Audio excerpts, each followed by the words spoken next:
Welcome to 7-Pot Club. I'm Rob. I grow hot peppers. Today, I'm going to tell you about the best kept secret in the chili pepper community. It's this little black box called Foodsense. Foodsense is a state-of-the-art meter that can measure capsaicin, the chemical compound that makes peppers hot. It works with hot sauces, pepper powders, and even fresh peppers. In conjunction with a single-use test strip called the chili sensor, it generates an accurate and almost instant reading in SHU, or Scoville heat units, and sends it via Bluetooth to an app on your smartphone. It's marketed to growers, producers, manufacturers, distributors, and food technologists to ensure quality and safety within the food and drink industry. This is a really big deal.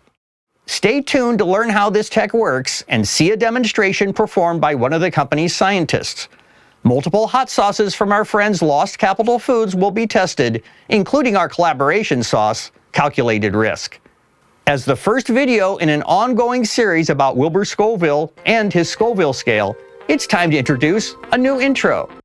Wilbur the pharmacist invented a new way to test the pungency of peppers and the Scoville scale to measure it.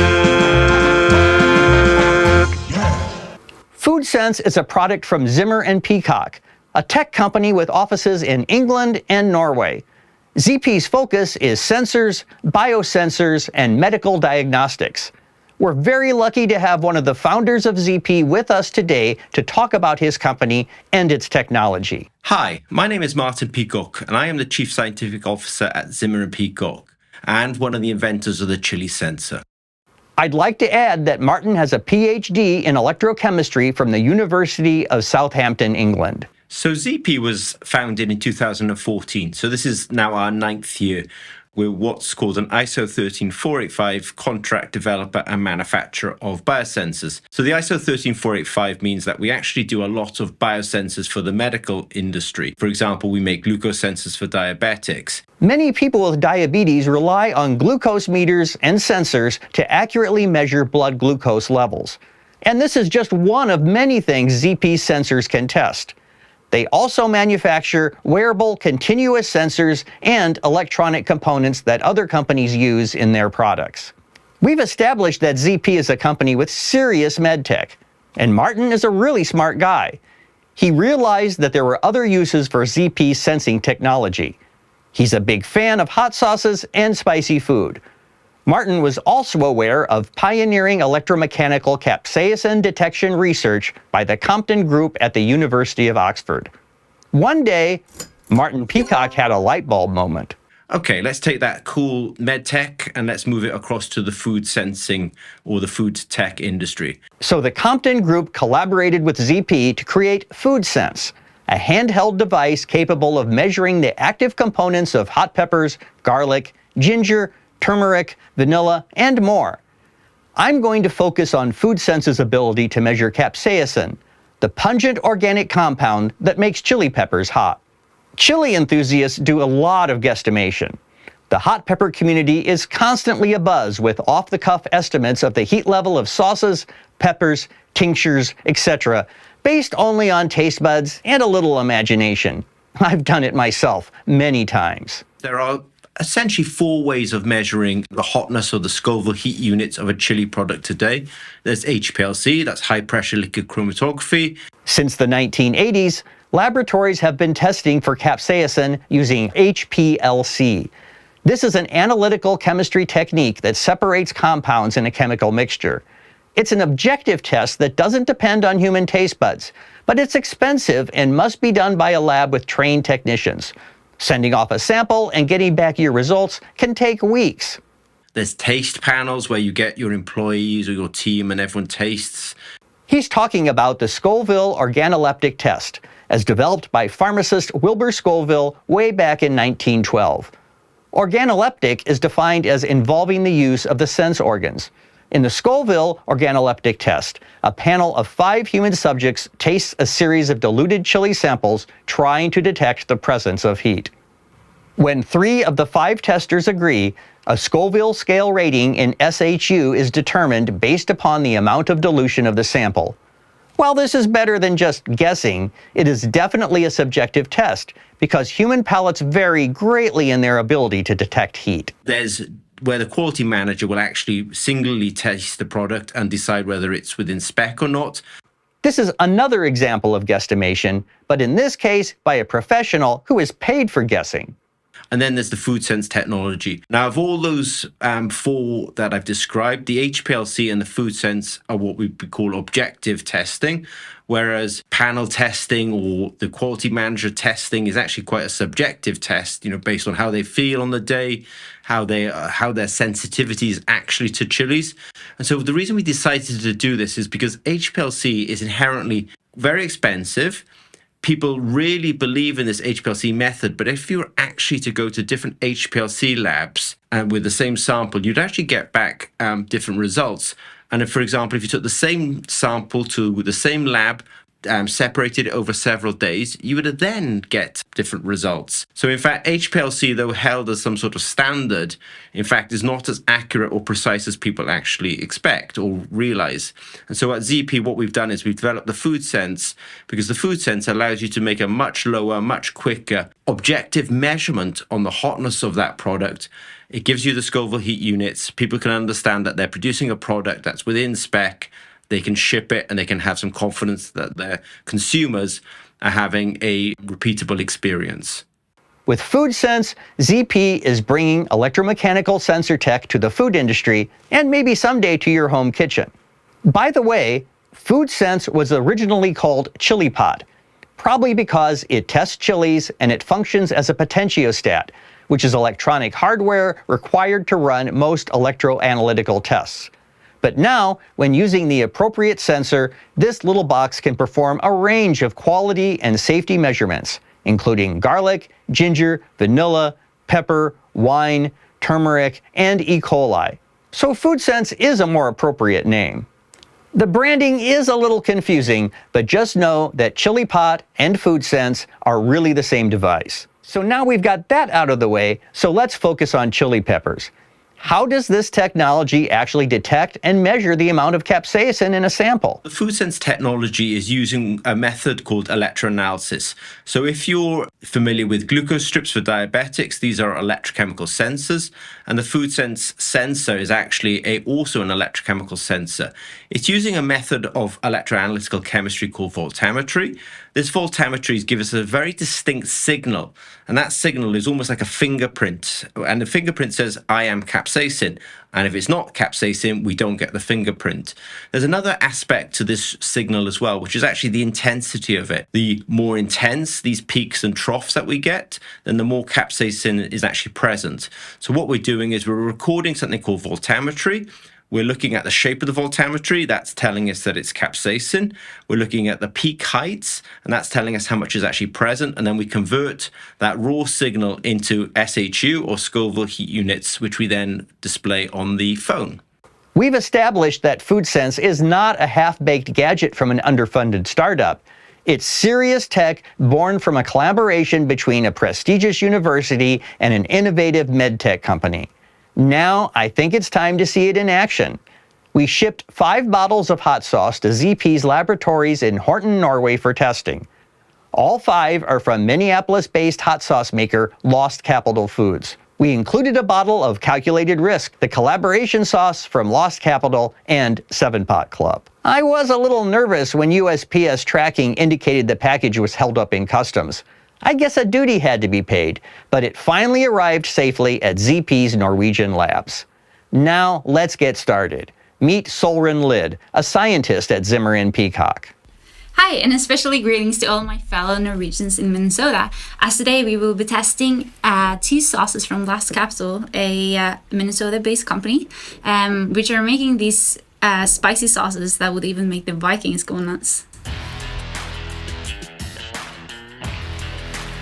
So to test these sauces, we will be using the Foodsense box from Zimmer and Peacock, and I will quickly run some sample preparation. So I will start with the calculated risk sauce, and I'll put some in the petri dish so that it's easier for me to pipette it. I will add 10 milliliters of the chili pot buffer into a vial before I add 100 microliters of the sauce itself.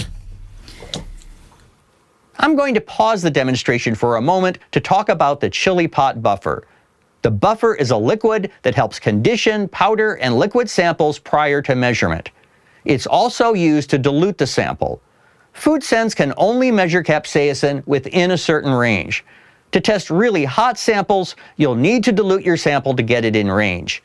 You can enter the sample to buffer ratio in the app before you perform the test.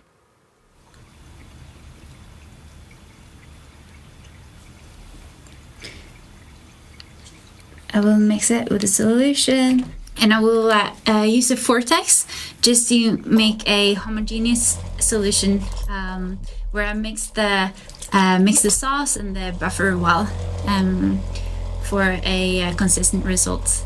Okay, the next thing I'll do is that I will insert a sensor into the Foodsense box and give it a last shake before I pipette 50 microliters of the solution onto the sensor.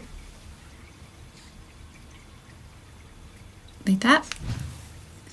And then I will click measure in the Foodsense app, and it will take a little bit less than a minute for it to run through. And while it's running, I will start preparing the next sample that we have. Again, I will add 10 milliliter of the Foodsense of the chili pot buffer. I'll pour some of the sauce into the petri dish so it's easier for us to pipette it.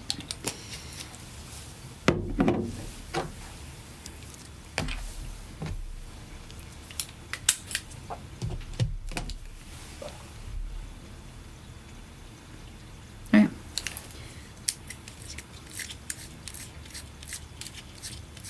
Okay, as you can see from the results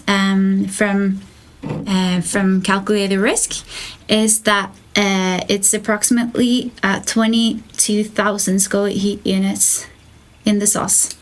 Let's see how it does compared to death tax, which is the next sauce that we will test. I just need to prepare the sample first. 100 microliters into 10 milliliters of buffer. Again, I'll use the vortex to get a nice homogeneous solution.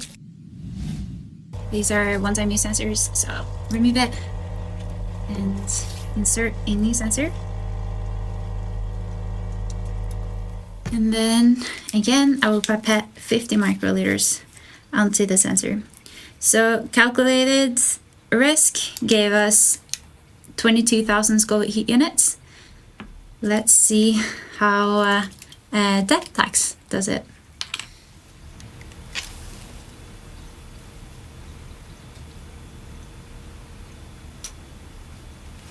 All right, I'll click play.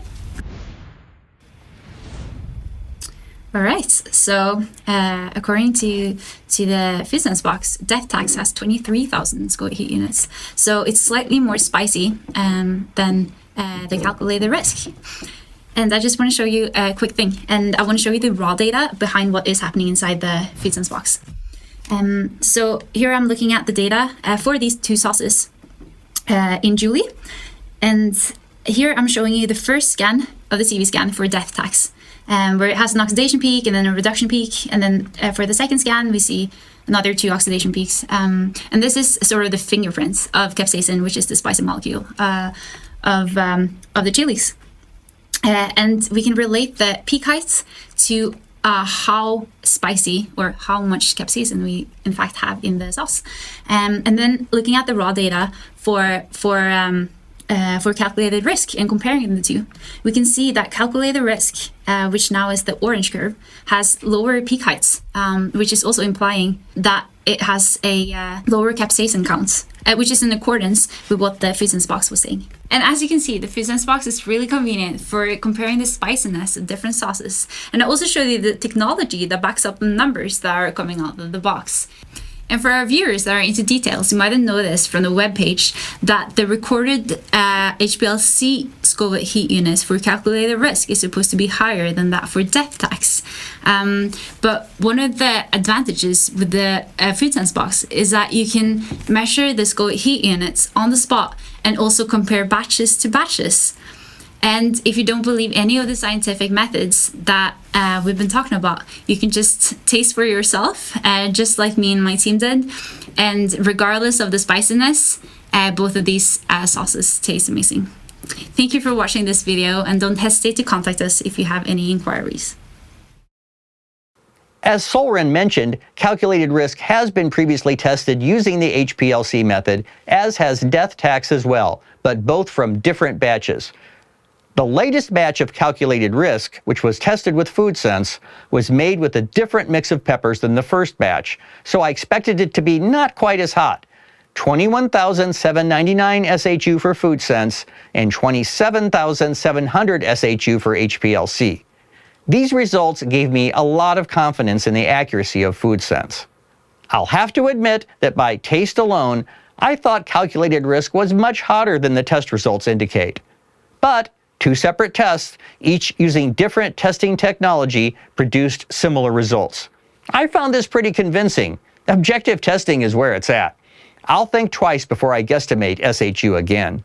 The other three sauces we sent to ZP weren't tested on camera, but here are their Foodsense results. Solren also included Tabasco as a point of reference. At 3,700 SHU, Tabasco slotted in higher than the mild sweet corn-based Honest Buck, but below Pyramid Scheme at 11,600 SHU and Heat Reaper at 17,300 SHU. DJ from Lost Capital uses a 1 to 5 scale to rate the heat of his lineup of sauces, and buyers rely on these ratings to make purchasing decisions. He believes his customers would greatly appreciate the consistent heat levels he could deliver if he used Foodsense to test each new batch of sauce. Foodsense is not just for testing hot sauce. It also tests fresh peppers. You can test powders too. You can find these demonstration videos on ZP's YouTube channel, and I'll provide a link in the description. Researchers from the University of Minnesota utilized Foodsense for field testing fresh commercial hot peppers and stated in their report that, quote, "The chili pot device was found to be simple and results were repeatable," end quote. If you'd like to read the report, I'll also provide that link in the description. It's a very interesting study of variety selection and growing techniques for farmers growing peppers like jalapeno, serrano, poblano, and habanero. So people ask us, how much training do I need for the Foodsense? And that's really why we put so many videos out on YouTube. On YouTube, you'll see us measuring things that are quite mild, things that are quite medium, and things that are extremely hot. You'll see us testing chili powders and the chili sauces. So the quick answer is really, as long as you can watch one of our 4-minute videos, then you should have a good sense of how to use the Foodsense, and that's really all the training you need. Here's something we haven't discussed yet. How much does Foodsense cost? Keep in mind, this is a laboratory-grade device and not a consumer product. The Foodsense meter costs 3,500 euros, or about $3,800 at the current exchange rate. You can buy a complete kit with all the accessories and consumables for about $5,900. 500 milliliters of chili buffer solution will set you back around $278. 10 chili sensors are around $136, or you can get 300 for about $327. Although this sounds expensive, if your organization is spending a lot of money on HPLC testing, Foodsense can actually save you money. In the University of Minnesota report I referenced earlier, the researcher stated that even after figuring in the cost of the device and its consumables, Foodsense would be cheaper per sample than HPLC after only about 95 samples. And unlike HPLC, it provides almost instant results. ZP has been thinking about launching a consumer version of Foodsense. 3 years ago, ZP launched a Kickstarter project that promised to do exactly that, but unfortunately, it didn't meet its funding goal. Will they try it again in the future? So the Foodsense and its ability to measure chili is what we describe really as a business-to-business product. Now, there is thought of doing a Kickstarter and doing a consumer version. So the consumer version will be the Foodsense product with less features, but hopefully able to give people in real time a measurement of the Scoville heat unit of their products that they may be producing at home. From talking with Martin, I didn't get the impression they'll be launching another Kickstarter anytime soon, but the interest is still there, so stay tuned. Would you buy a Scoville meter for home use? And how much would you be willing to pay? Let me know in the comments. I was quite pleased when Martin contacted me a few months back about making this video. I was excited to learn more about the science behind Foodsense and then share it with you. You know, I've wanted to get my hands on this device ever since I first saw a video demonstration about 4 years ago, and I hope that can happen at some point in the near future. Martin says that if you watch the process in the video, you can do it yourself. Thanks to Martin, Solren, and Georgie from Zimmer and Peacock for all their help in the making of this video. Thanks to DJ from Lost Capital Foods for supplying the sauces that were tested. If you want to try the delicious and spicy sauces tested in this video, head over to lostcapitalfoods.com. I'm nearly finished doing research for my next Scoville-related episode, and this one may stir up a little controversy. So like, subscribe, and smash that bell to stay in the loop. Check out our new Wilbur the Pharmacist t-shirt and hoodie, plus all our other merch at 7pot.club/merch. If you'd like a free 7pot Club membership card and stickers, get the details at 7pot.club/card. And for even more 7pot Club, follow our daily exploits on Instagram, Twitter, and Facebook. For 7pot Club, I'm Rob.